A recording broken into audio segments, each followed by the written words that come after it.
വെള്ളം കുടിക്കുന്ന spoon. Bluetooth speaker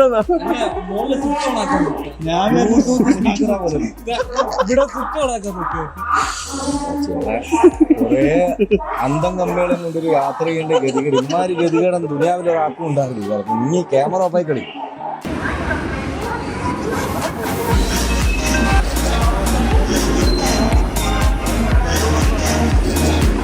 ഈ റെയിലും തീവണ്ടി ഇതെല്ലാം കാണുന്നത് എനിക്ക് നമ്മൾ തെലുങ്ക് സിനിമ, ഏകദേശം തെലുങ്ക് സിനിമൻ്റെ സീക്വൻസ് ഒക്കെ നമ്മൾ കാണലുണ്ടല്ലോ. എന്നാലും ഞാൻ നേരിട്ട് അനുഭവിച്ചു പറയാം. ആന്ധ്രയിൽ ജോലി ചെയ്യുന്ന സമയത്ത് എൻ്റെ ഓർമ്മ ശരിയാണെങ്കിൽ 97 വേറെ ഒന്നുമല്ല, അവിടെ ഭയങ്കര നടനാട്ടോ അയാളുടെ പടം. അയാളും പിന്നെ വേറൊരു പെണ്ണുമായിട്ട് പ്രേമത്തിലായിരുന്നു. ഒരു നാട് വിട്ടു പോന്നു. അപ്പോൾ അവൾ ഗർഭിണിയായതിൻ്റെ ശേഷം ഒരു നാട്ടിലേക്ക് തിരിച്ചു വരാം. വിശേഷമുണ്ട് എന്ന് അറിഞ്ഞതുകൊണ്ട് വീട്ടുകാർ സ്വീകരിക്കാന്നുള്ള ലെവലിൽ. പക്ഷേ കുടുംബപ്പാക പണ്ടേ ഉള്ളതുകൊണ്ട് തിരിച്ചു വരുന്നു. ട്രെയിൻ ഇറങ്ങിയ പാട് തുടങ്ങിയ അടിയാണ്. അതിലൂടെ പല ട്രെയിനും പോകുന്നുണ്ട്. അടി തുടങ്ങി എന്നോട് പറയാ. അടിൻ്റെ ഒരുപാട് നീട്ടിപ്പരത്തി പറഞ്ഞു. അടി ഒരു 10-12 മിനിറ്റ് ഉണ്ട്. സിനിമൻ്റെ ഒരു 10-12 മിനിറ്റ് അടി കൊണ്ട് ഇയാളെല്ലാവരും അടിക്കുക, ഒരു രക്ഷയും കാണുന്നില്ല. ഇയാളെ തളച്ചിടാണ്ട് അടി ഇവിടുന്ന് കഴിച്ചില്ലാന്ന് മനസ്സിലായി. അങ്ങനെ നമ്മൾ റെയിലിങ്ങനെ ചേഞ്ച് ആക്കൂലേ, റെയിൽ ചേഞ്ച് ആക്കുന്ന സ്ഥലത്ത് ഇയാളെ കാലങ്ങ് കുടുക്കിയിട്ടേക്കും. അയാളാടായല്ലോ ഒരുത്തം പോയെങ്കിൽ ബാളുകൊണ്ട് കുത്തിയിട്ട് ഇതിലേ കയറി ബാളിതിലേ വന്നിക്കേ. ബാളല്ല അതിലേ വന്നിക്ക്. നിങ്ങളെ ഇമാജിൻ ചെയ്യണേ, ബാളല്ല അതിലേ വന്ന് ഇയാളെ ഭാര്യ, ഗർഭിണിയായ ഭാര്യൻ്റെ തലക്കൊരുത്തൻ അടിച്ചു. ഇതുകൊണ്ട് അപ്പോൾ ഇപ്പുറത്തും ട്രെയിനും വരുന്നുണ്ട്. ട്രെയിനാണ് അയാളെ കുടുങ്ങിപ്പോയ ഭാര്യനെ പോലും കൊണ്ടുപോകും, കൊല്ലും എന്നുള്ള കാര്യം ഉറപ്പാണ്. ഭാര്യനെ അടിച്ചപ്പോൾ അയാൾക്ക് പിന്നെ പറ്റിയില്ല. ഇതിലെ കയറിയ ബാളില്ലേ, ട്രെയിനും വരുന്നുണ്ടല്ലോ. ഇപ്പോൾ ആൾ ഇങ്ങനെ ഊരുകയും ചെയ്തിട്ട് കാലങ്ങ് വെട്ടിക്കളഞ്ഞു. മൂപ്പരെന്നെ ആ കുടുങ്ങിയ കാല് വേറെ രക്ഷയില്ല, അതങ്ങ് വെട്ടിക്കളഞ്ഞു. എന്നിട്ട് 1.5 കാലം കൊണ്ട് കിത്തി പൊരിപ്പോൾ ആളുകൊണ്ട് 4 ആളെയും കൊന്നിട്ട് ഇവളെ അതൊന്നും പോരായിട്ട് ഇവളെ എടുത്തിട്ട് ഒരു കുതിര വണ്ടി കൊണ്ടുവച്ചിട്ട് കുതിര വണ്ടി ഓട്ടിയിട്ട് ആശുപത്രി കൊണ്ടുപോയി കേട്ടോ. സത്യത്തിൽ ഇന്ന ആശുപത്രി കൊണ്ടുപോകേണ്ടി വരും അന്ന്. വേറൊന്നുമില്ല, ഞാൻ അന്നേരമാണ് നമ്മളെ നാട്ടിൽ നടന്മാരൊക്കെ മഹത്വം മനസ്സിലാക്കുന്നത്. അല്ല ഇപ്പൊ ഇത് കേട്ടിട്ട് എനിക്ക് എന്ത് തോന്നുന്നു?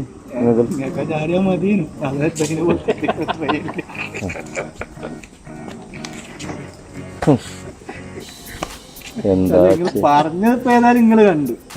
നമ്മോട് പറയേണ്ട ആവശ്യം വല്ലതുണ്ട്. നീ ചിലക്കാണ് ഇടക്ക് ഒരു അല്ലാണ്ട് ഒരു അതിനനുസരിച്ച് ഒരു സിറ്റുവേഷൻ കഥകൾ നിങ്ങൾ സത്യത്തിൽ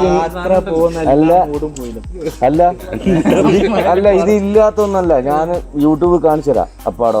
നിങ്ങൾ സത്യത്തിൽ ഇന്നൊരു കാണാറിനാക്കി മാറ്റുന്നുണ്ടോ? അല്ലാണ്ട് കളിയാക്കാനുള്ള പരിപാടി ഇവിടെ വെച്ചിട്ട് എല്ലാത്തിനും ട്രെയിനിൽ തിരിച്ചു കയറ്റി വിട്ട് ഞാൻ വന്ന ഉറക്ക് പോയി പോയല്ലോ. ഞാൻ നല്ല ഇൻട്രസ്റ്റിൽ കഥ. നീ ഓപ്പായി കളി.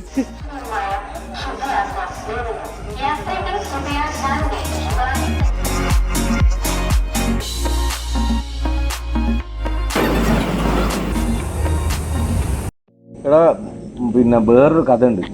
കഥയല്ല, നമ്മള് വേറൊരു അനുഭവം.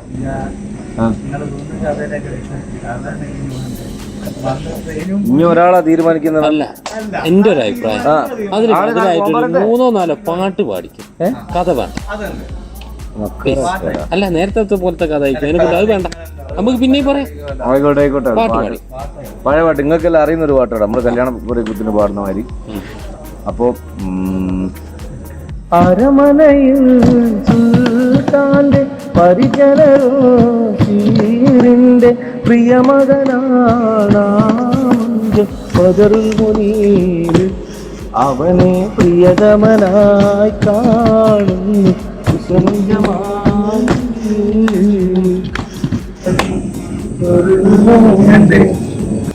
പണ്ട് മൊയന്താടാ ഇവനല്ലോ. അല്ല ഇനി കഥ അടക്കട്ടെ. അല്ല ഈ സിയാസേട്ടുണ്ടെങ്കിലേ ഒന്നുമില്ലെങ്കിൽ ഈ ഒരു പാട്ട് മുത്തേതത്തെ അത് കംപ്ലീറ്റ് ഒരു ഒറ്റപ്പാട്ട് 30 നല്ല മൂഡിൽ പാടി വന്ന.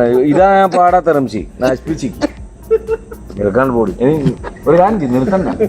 പാടിയത് അല്ല ഓൻ പാട അറിയുന്ന പാട്ട് ഓൻ ഇനി ഇവിടെ അല്ലല്ല ഇതിന്റെ പണിഷ്മെന്റ് എന്താ അറിയാം?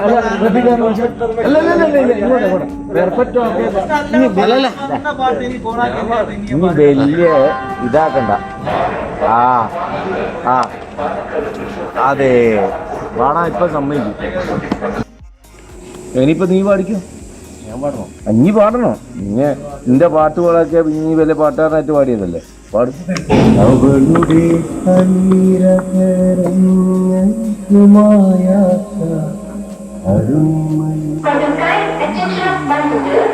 അന്നേരം ഓള് വന്നു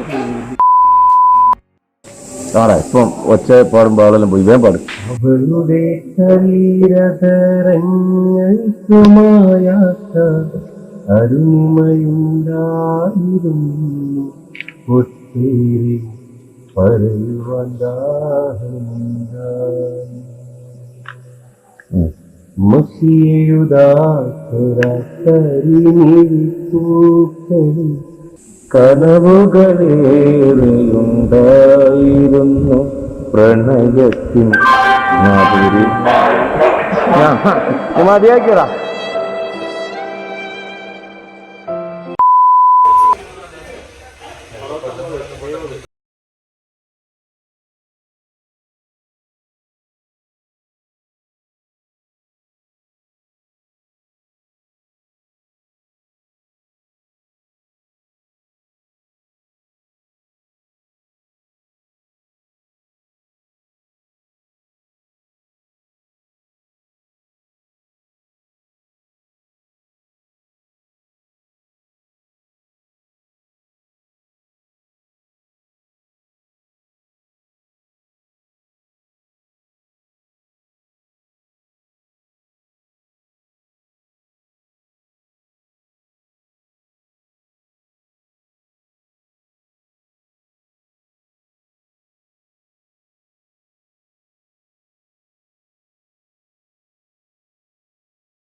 മധുരയിൽ എത്തിയിരിക്കുകയാണ് നമ്മൾ.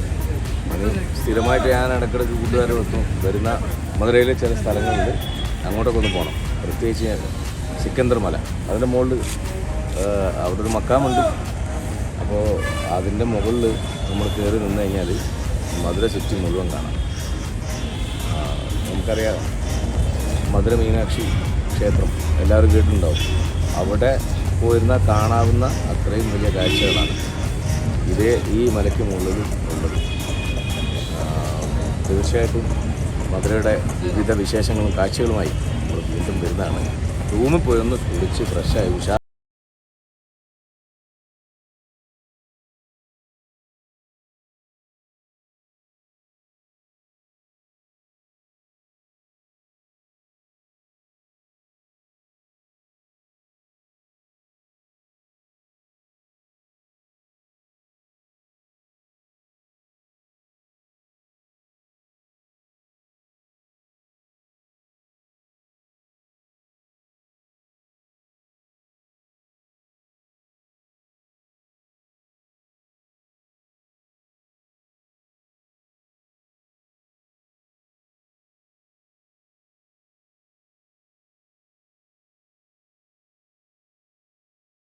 റൂം എടുത്തിരിക്കുകയാണ്. റൂമിൻ്റെ പുറത്തുള്ള ഒരു മനോഹരമായ കാഴ്ച കണ്ടപ്പോൾ അത് നിങ്ങളൊന്ന് കാണിക്കണമെന്ന് തോന്നി. വളരെ പുരാതനമായിട്ടുള്ള ഒരു ഭംഗിയുള്ള കാഴ്ചയാണ് നിങ്ങൾ ഈ കാണുന്ന കൽമണ്ഡപം. ജാബ് റൂമിലെത്തിയില്ലേ? ഇനിയെങ്കിലും അവിടെ ഇവിടെ ഒരു സൈലൻസ് ഇല്ലേ ശരിക്കും? അപ്പോൾ ഇവിടുന്ന് ഇന്നലെ പാടി മുഴുപ്പിക്കാൻ കഴിയാണ്ടായി പോയ പാട്ട് പാവുണ്ടാവും. അതങ്ങ് പാടിക്കളി. എന്നാലും പാടാം.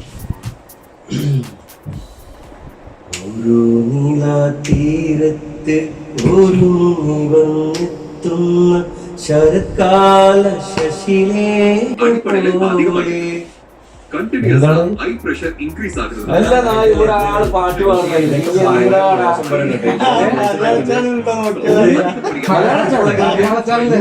മലയാള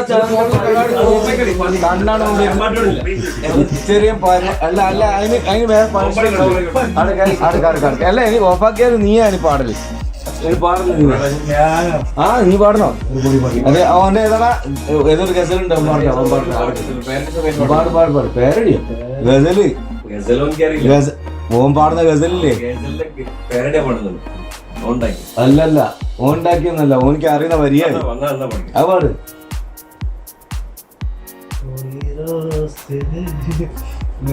അതിനപ്പുറം തിന്നാൻ മുട്ടപ്പോലെ വേറെ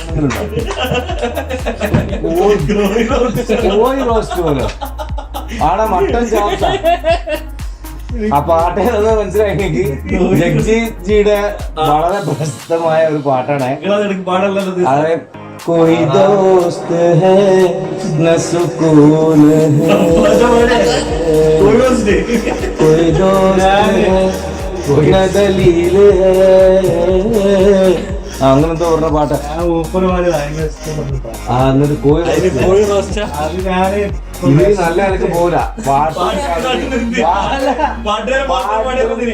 അങ്ങനൊന്നുമില്ല എല്ലാരും പാടും ആ പാട്ട് കവിത പരിപാടിയല്ലോ ഇനി കുടിച്ചു മാറ്റി ഇവർക്ക് എന്താ ഭക്ഷണം വാങ്ങി കൊടുക്കാൻ ആ പ്രശ്നമാണ് எனக்கு பொங்கல் உங்களுக்கு தோசை நெய் ரோஸ்ட் நெய் ரோஸ்ட் அங்க இருந்து நெய் ரோஸ்ட் சாப்பிட்டு சரிப்பட்டு வராதா உனக்கு என்ன வேணும் சொல்றா விளக்கண்ண உங்களுக்கு வயசுல பெரியவர் அதனால உங்களுக்கு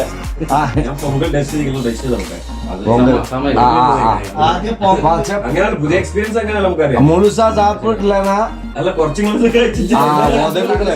சொல்றேன் ഒന്ന് ഓർഡർ ചെയ്തിട്ട് പിന്നെ உங்களுக்கு என்ன കോഴി റോസ്റ്റ് വേറെന്തോ വിചാരിച്ചു പൊങ്കൽ കേട്ട പാടി ആ ടേസ്റ്റ് இருந்தா இன்னும் சாப்பிடுவா